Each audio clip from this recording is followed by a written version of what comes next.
हमें ये टॉपिक के अंदर मैक्सिमम सेफ स्पीड के बारे में पढ़ना है। मैक्सिमम सेफ स्पीड लेकिन कब, किसकी? व्हीकल की मैक्सिमम सेफ स्पीड लेकिन कब? जब व्हीकल जा रहा है कोई सर्कुलर रास्ते पे और वो रास्ता लेवल रोड हो। लेवल रोड का मीनिंग क्या होगा बच्चों? मान लो कोई रास्ता इस तरह का है, ये है रास्ता, मान लो ये रास्ता है इस तरह का, ये लेवल है। लेवल का मीनिंग जमीन से, ये अर्थ के साथ पैरेलल है, ये आपको दिख रहा है, ये लेवल रोड। ये इस तरह से बैंक्ड या तो इंक्लाइन रोड नहीं है। आप देखोगे ये रास्ता आपकी ओर आ रहा है, आपकी ओर रास्ता आ रहा है और ये रोड ओरिजेंटल है इस तरह से, थोड़ा सा भी इंक्लाइंड नहीं है, इस तरह से नहीं है। ये रास्ता लेवल है और ये पूरा रास्ता जो लेवल है वो अगर इस तरह से गोल जा रहा है, ये पूरा रास्ता अगर इस तरह से गोल जा रहा है तो वो लेवल सर्कुलर पाथ हुआ। Level circular path. अगर इसको आप ड्रॉ करने की ट्राई करोगे लेवल सर्कुलर पाथ को, तो आप इस तरह से ड्रॉ कर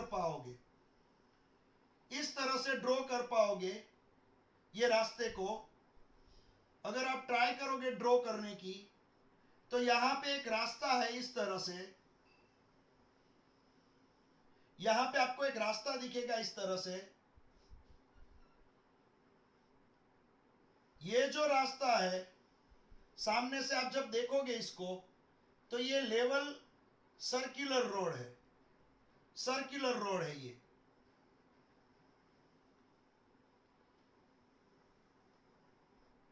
लेवल सर्कुलर रोड। चार रास्ते पे जनरली क्या होता है, आपने देखा होगा, जो चार रास्ते होते हैं सिटी में, एक, ये 2, ये 3 और ये 4, जहां पे चार रास्ते होते हैं वहां पे बीच में एक सर्कल होता है, उसके आसपास एक सर्कल इस तरह से गोल रोड बना होता है, सर्कुलर रोड बना होता है इस तरह से। तो यहाँ पे चार रास्ते मिल रहे मान लो, और यहाँ पे ये गोल रोड है, लेकिन ये लेवल है, जमीन के साथ लेवल पैरेलल है। ये इस तरह से टेढ़ा मेढ़ा रास्ता नहीं है, लेवल रोड है और पूरा क्या है, सर्कुलर रोड है। अब ये रोड पे अगर कोई व्हीकल जाएगा, और आपको मालूम है जब भी आप अपना व्हीकल चलाते हो, जैसे ही ये रोड पे ले जाओगे तो सर्कल आने पे आप क्या करते हो, सर्कल आने पे आप अपनी स्पीड थोड़ी कम कर देते हो। ऐसा क्यों करते हो? क्योंकि आपने एक्सपीरियंस से ये सीखा होगा कि अगर सर्कल आया और स्पीड आपने ज्यादा रखी, सर्कल पे स्पीड ज्यादा रखी, तो आप गिर जाओगे। ये आपने एक्सपीरियंस से सीखा होगा। तो आपकी सेफ स्पीड कौन सी होनी चाहिए? मान लो आप ये रास्ते पे आ रहे हो, ये रास्ते पे कार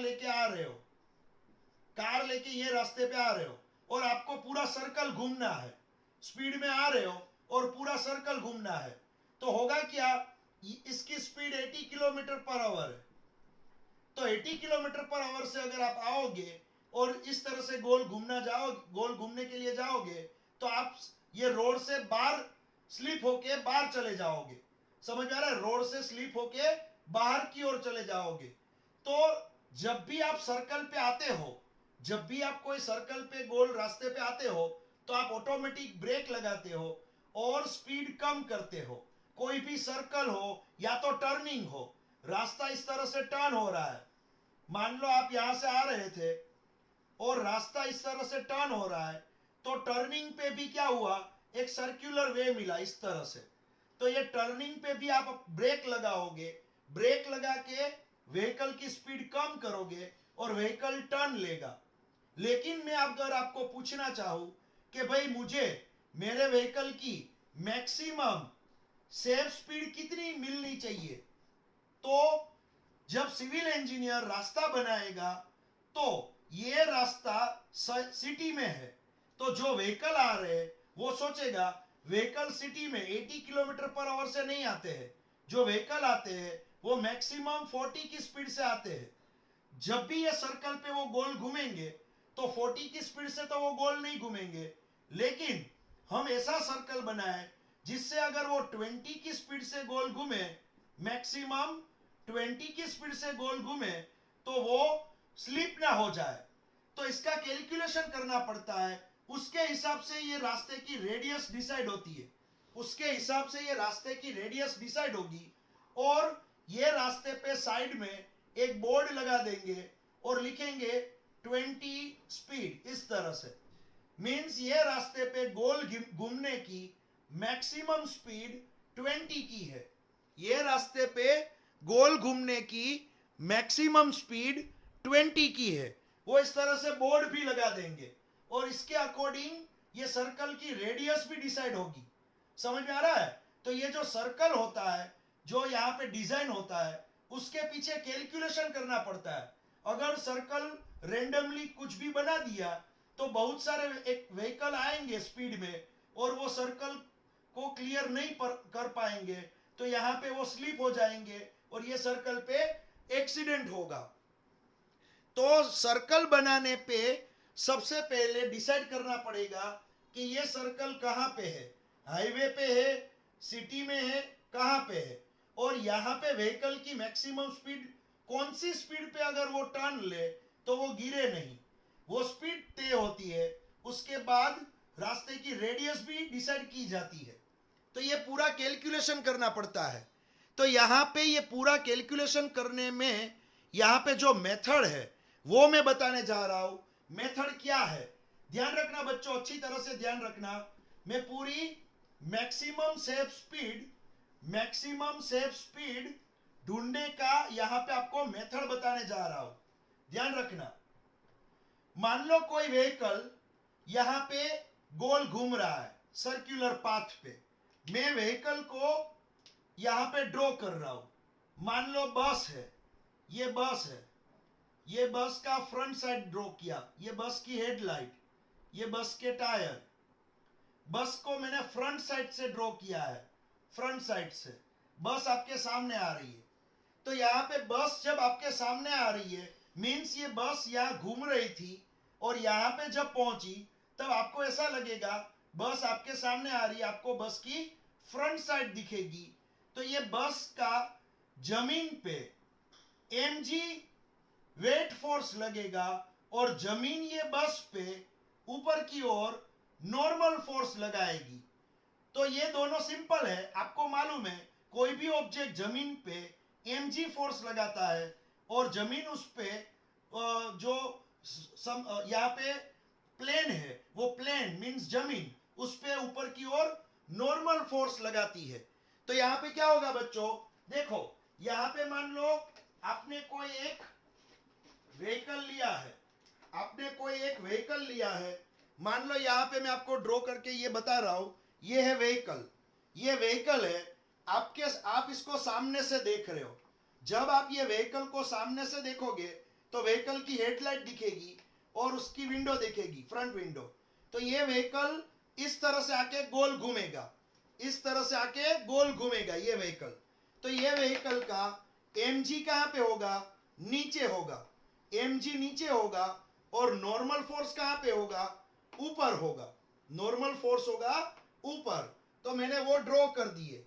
अब एक चीज याद रखना, कोई भी व्हीकल इस तरह से गोल घूमेगा, इस तरह से, ये जो व्हीकल है वो इस तरह से यहाँ पे गोल घूमेगा इस तरह से। तो जब कोई भी व्हीकल इस तरह से गोल घूमे तो सेंटर से, सेंटर देखो ये गोल पाथ का सेंटर यहाँ पे है, लेकिन सेंटर से अपोजिट साइड सेंट्रीफ्यूगल फोर्स लगता है। क्या लगता है, सेंटर से अपोजिट साइड सेंट्रीफ्यूगल फोर्स। तो सेंट्रीफ्यूगल फोर्स जो होगा वो होगा mv square upon r means radius, m means ये व्हीकल यहाँ पे जो लिखा ड्रॉ किया है उसका मास, m मीन्स व्हीकल का मास, v जो है वो उसकी यहां पे आप लोगे स्पीड, तो mv स्क्वायर अपॉन r, ये सेंटर से अपोजिट साइड लगेगा सेंट्रीफ्यूगल फोर्स। तो यहां पे ये सेंटर से अपोजिट सेंट्रीफ्यूगल फोर्स की बात हुई। अब व्हीकल के टायर और जमीन, व्हीकल के टायर और जमीन उसके बीच में जो फोर्स लगेगा फ्रिक्शनल फोर्स, वो लगेगा टुवर्ड सेंटर के साइड, जिसको हम बोलेंगे एफएस, फ्रिक्शनल फोर्स एफएस, इसको हम क्या बोलेंगे एफएस। क्यों ऐसा होगा देखो, ये जो व्हीकल है, यहां पे जो व्हीकल है, ये व्हीकल का जो ड्राइवर होगा, ये ड्राइवर क्या करेगा, व्हीकल का जो व्हील है, ये व्हीकल का जो व्हील है जो जमीन के साथ घिस रहा है, अभी व्हीकल का व्हील जमीन के साथ अभी देखो फ्रिक्शन कर रहा है, तो ड्राइवर क्या करेगा, टर्न लेने के लिए स्टीयरिंग को इस तरह से घुमाएगा, स्टीयरिंग को क्या करेगा, इस तरह से घुमाएगा, तो ये जो व्हील है वो व्हील क्या इस तरह से थोड़े घूमेंगे, जमीन के साथ घूमेंगे, तो व्हीकल जा रहा है आगे लेकिन व्हील थोड़े इस तरह से घूम गए, तो क्या लगेगा, स्टैटिक फ्रिक्शन लगेगा, जमीन और व्हीकल के टायर के बीच में क्या लगेगा, स्टैटिक फ्रिक्शन।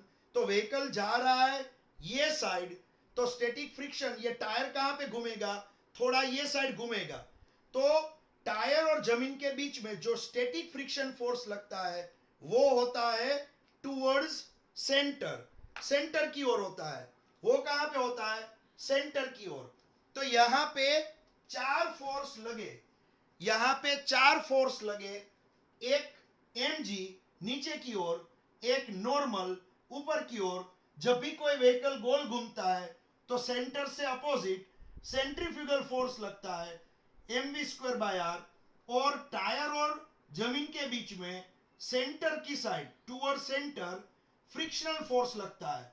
इसलिए तो ज्यादा टर्निंग आप लोगे, बस को गोल घुमाते रहोगे, तो ये टायर जल्दी घिस जाते हैं, क्योंकि जब भी टर्निंग लेते हो आप सोचो थोड़ा, जब भी आपको टर्निंग लेना है तो आपका व्हीकल जा रहा है स्ट्रेट, लेकिन आप स्टीयरिंग घुमाओगे, तो स्ट्रेट व्हीकल जब जा रहा है तब जो टायर होगा वो टायर थोड़ा इस तरह से मुड़ जाएगा, तो टायर थोड़ा मुड़ गया तो टायर को जमीन के साथ जो फोर्स फील करना पड़ा उसकी डायरेक्शन होगी टुवर्ड्स सेंटर, जिसको हम बोलेंगे स्टैटिक फ्रिक्शनल फोर्स, जिसको हम क्या बोलेंगे एफएस।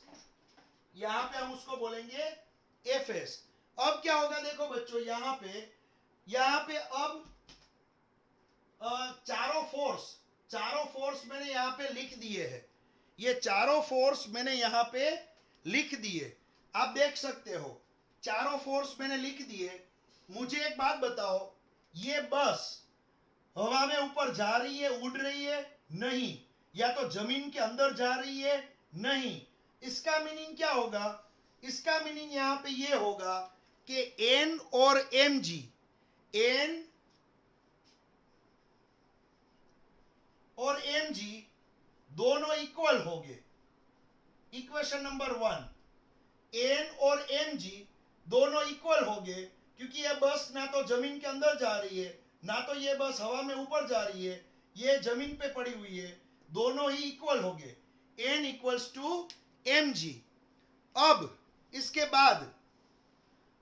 बाद दूसरी बात, ये बस इस तरह से पलटी मार के घूम के रास्ते से बाहर निकल रही है, नहीं, या तो ये बस घूम के स्लिप होके रास्ते के अंदर सेंटर की ओर खिसके जा रही है, नहीं, ये बस ना तो राइट हैंड साइड गोल घूम के चली जाएगी, ना तो ये बस लेफ्ट हैंड साइड गोल घूम के चली जाएगी। तो ये बस में ये दोनों फोर्स भी क्या होंगे, इक्वल होंगे यहां पे। तो मैं क्या करूंगा, यहां पे FS equals to mv square by r लिखूंगा, FS equals to mv square by r। यहां पे क्या होगा, ये एफएस इक्वल्स टू क्या होगा, mv स्क्वायर बाय r होगा। यहां पे मैं इस तरह से लिखूंगा, static frictional force equals to mv square by r। लेकिन यहां पे आपको एक चीज मालूम है, एफएस की वैल्यू लेक्चर के स्टार्टिंग में मैंने बताया था कि एफएस क्या होता है। एफएस का फॉर्मूला म्यू एस एन होता है। एफएस का फॉर्मूला होता है म्यू एस एन। तो एफएस की जगह पे मैं लिखूंगा mu S N equals to M V square by R. Mu S N equals to M V square by R. यहां पे मैंने एफएस का फॉर्मूला, एफएस का जो फॉर्मूला है म्यू एस एन, वो लिख दिया है। अब दूसरी एक बात, एन क्या है? एन, एन की वैल्यू तो एम जी जितनी है, तो मैं यहां पे लिखूंगा mu S M G. N की वैल्यू कितनी है? एम जी जितनी।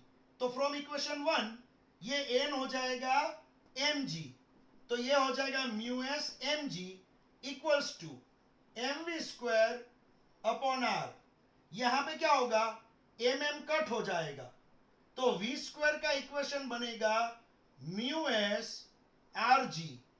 ये आर यहां पे आ जाएगा, तो वी स्क्वायर का इक्वेशन बनेगा म्यू एस आर जी। और ये स्क्वायर निकालोगे, स्क्वायर निकालोगे तो यहां पे अंडर रूट आएगा, उसको आप बोलोगे mu S R G, under root mu S R G. क्या बोलोगे इसको? Under root mu S R G. यहां पे जो आपको इक्वेशन मिला v का इक्वेशन, v क्या है? यहां पे जो आपको इक्वेशन मिला, जो v का इक्वेशन है वो है मैक्सिमम सेफ स्पीड। वो क्या है? Maximum safe speed. देखो यहां पे मैं लिख देता हूं, ये जो v है वो है मैक्सिमम सेफ स्पीड। यहां पे मैं लिख रहा हूं मैक्सिमम सेफ स्पीड, उसका ये इक्वेशन हुआ। आपको जब ये सर्कल, आपको जब ये सर्कल पूरा क्लियर करना है, तो आप ये बस को कितनी स्पीड से चलाओगे जिससे आप सेफ रहो, रास्ते से बाहर स्लिप ना हो जाओ। सेफ कितना होगा? तो आप क्या करोगे? बस के टायर और रास्ते के बीच का म्यू एस जान लोगे। बस का टायर और रास्ता दोनों के बीच का म्यू एस जान लोगे। म्यू एस क्या है? कोएफिशिएंट ऑफ स्टैटिक फ्रिक्शन, आप ये जान लोगे। फिर आर क्या है? आर, आर है रेडियस, रोड की रेडियस, तो आप आर भी जान लोगे। जी क्या है? ग्रेविटेशनल एक्सेलरेशन, जी की वैल्यू क्या होती है? 9.8 मीटर पर सेकेंड स्क्वायर। तो जी भी आपको मालूम है। रेडियस मान लो आपने, रेडियस मान लो आपने ली है यहाँ पे 10 मीटर, रेडियस ले ली 10 मीटर, और म्यू एस है मान लो 1, म्यू एस 1 है मान लो। तो यहाँ पे क्या होगा? जी की वैल्यू 9.8, जी की वैल्यू 9.8, अप्रोक्सीमेट 10 हुई, अप्रोक्सीमेट क्या हुई? 10। तो जी की वैल्यू 10, आर की वैल्यू 10, म्यू की वैल्यू 1, तो 1 10 10, 1 इंटू 10 इंटू 10, तो अंडर रूट 100 मिलेगा। आंसर मिलेगा 100 का अंडर रूट 10 मीटर पर सेकेंड। अगर आपने व्हीकल को, ये बस को मैक्सिमम 10 की स्पीड से चलाया तो आराम से सर्कल को गोल घूम पाओगे। अगर बस को 10 से ज्यादा स्पीड से चलाया, 10 से ज्यादा स्पीड से चलाया, मान लो 12, 13, 15, तो ये बस क्या होगी? ये बस जो है वो right hand side, centrifugal force के साइड, वो बस रास्ते से बाहर की ओर स्लिप हो जाएगी। ये बस है वो रास्ते से बाहर की ओर स्लिप। कितनी मिली यहाँ पे? ये बस की जो स्पीड है, बस की मैक्सिमम सेफ स्पीड, वो मुझे मिली 10 मीटर पर सेकेंड। इतनी स्पीड से अगर बस को मैक्सिमम ले जाओगे, बस को कुछ नहीं होगा। अगर इससे ज्यादा स्पीड की तो ये बस सेंटर से अपोजिट साइड स्लिप हो जाएगी, गोल घूम के पलटी मार देगी। ये बस गोल घूम के पलटी मार देगी। आप बोलोगे सर क्यों सेंटर से अपोजिट साइड ही बस जाएगी? सिंपल सी बात है, आप v की वैल्यू बढ़ाओगे, अगर आप v की वैल्यू बढ़ाओगे तो ये साइड वाला फोर्स ही बढ़ेगा। आप वेलोसिटी बढ़ाओगे तो ये साइड वाला फोर्स बढ़ेगा, और ये साइड वाला फोर्स बढ़ेगा, तो बस ये साइड ही गोल घूम के जाएगी। तो बस को क्या करना है? बस को यहाँ पे एफएस के साथ एफएस के साथ मैक्सिमम सेंट्रीफ्यूगल बनाना है, mv²/r। मान लो एफएस मान लो 10 न्यूटन तक सहन कर सकता है, तो ये भी 10 न्यूटन तक ही सामने चलेगा, क्योंकि दोनों इक्वल हो गए तो सेफ स्पीड बनेगी। देखो दोनों इक्वल है, यहाँ पे आपको दोनों इक्वल मिलेंगे, एफएस और mv² max/r। यहाँ पे मैक्सिमम स्पीड रखोगे तब ये दोनों इक्वल हो जाएंगे, यहाँ पे दोनों इक्वल हो जाएंगे और मैक्सिमम स्टैटिक फ्रिक्शन मिलेगा। आपको स्टैटिक फ्रिक्शन क्या मिलेगा? मैक्सिमम स्टैटिक फ्रिक्शन मिलेगा जब वेलोसिटी मैक्सिमम सेफ स्पीड होगी तब। लेकिन अगर मान लो ये इसकी जो वैल्यू है उससे भी ज्यादा आपने ये कर दी, आपने क्या किया बच्चों, आपने अगर एफएस की जो वैल्यू है उससे भी ज्यादा वैल्यू ले ली mv²/r की। mv²/r अगर बढ़ गया, बहुत ही ज्यादा बढ़ गया, मैक्सिमम स्टैटिक फ्रिक्शन से अगर ये बढ़ गया तो क्या होगा, बस चली जाएगी स्लिप होके राइट हैंड साइड। तो हमारे लिए अच्छा क्या होगा, हमारे लिए अच्छा ये होगा कि ये पूरा पोर्शन एफएस से कम हो या तो इक्वल हो, एफएस ज्यादा रहे, एफएस की वैल्यू फ्रिक्शन ज्यादा रहे, फ्रिक्शनल फोर्स ज्यादा रहे, और ये कम हो। ये कम कब होगा, ये पोर्शन कम कब होगा, जब आप v को कंट्रोल करोगे, v को कंट्रोल करोगे तब ये पोर्शन कम होगा। इसलिए तो गोल रास्ते पे v मीन स्पीड कम रखनी चाहिए। जब गोल रास्ता आपको घूमना है तब वेलोसिटी कम रखनी चाहिए, तो ये पूरा कम बनेगा, और ये पूरा कम हुआ, एफएस से कम हुआ, तो ये व्हीकल स्लिप नहीं होगा। समझ में आ रहा है बच्चों? तो हमारे लिए अच्छी कंडीशन ये है, ये कंडीशन अच्छी है, या तो एफएस बढ़ जाए इससे, या तो दोनों इक्वल हो जाए। कभी भी अगर ऐसा हुआ तो मान लो एक्सीडेंट होना ही है, व्हीकल स्लिप हो ही जाएगा, तो ये एक्सीडेंट होगा, स्लिप होने की कंडीशन है। लेकिन हमें स्लिप होने की कंडीशन नहीं चाहिए, हमें चाहिए स्लिप ना हो, शांति से वो गोल घूमे, उसकी कंडीशन। समझ में आ रहा है? तो ये हुई उसकी कंडीशन, और यहाँ पे μs √μs rg, ये maximum safe speed of a vehicle on a level road. मैंने अगर क्वेश्चन पूछा एग्जाम में, maximum safe speed of a vehicle on a level circular road, तो इतना आपको डिराइव करना है, आपको इतना यहाँ पे डिराइव करना है। समझ में आया बच्चों? यहाँ पे ये जो मैंने यहाँ